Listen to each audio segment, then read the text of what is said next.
Isang mapagpalang araw po sa ating lahat.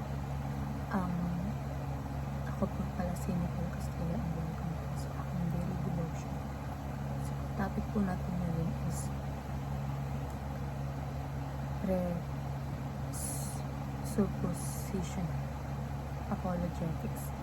So, presuppositional apologetics is a method of defending the faith that begins with the acknowledgement that everyone operates from foundational beliefs or presuppositions.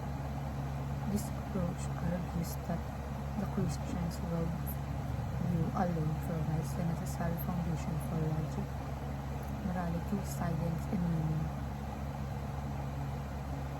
This method takes seriously the noetic effects of sin and insists that unbelief is a neutral position.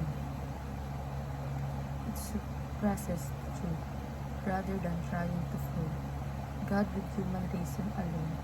Presuppositional apologetics boldly asserts that without the God of Scripture, one cannot truly account for anything at all. So ayon po sa Hebrews chapter 11 verse 3, by faith we understand that the universe was formed at God's command, so that what was not made out of what was visible.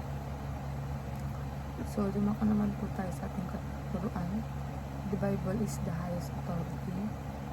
So pag sinabing Bible is highest authority, ibig sabihin sa lahat ng paniniwala natin sa buhay, sa pananampalataya sa tama at mali, ang final say ay ang salita ng Diyos.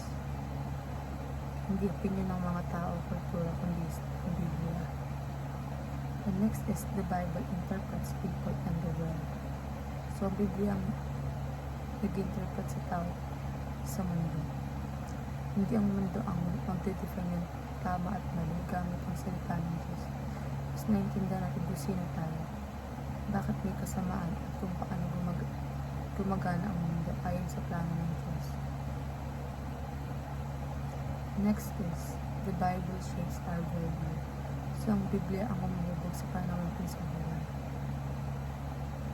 Kung ano ang paniniwala natin sa relationship, trabaho, purpose, kasalanan at kaligtasan, lahat yan ay nakabase sa biblical truth to transform the way we think and live.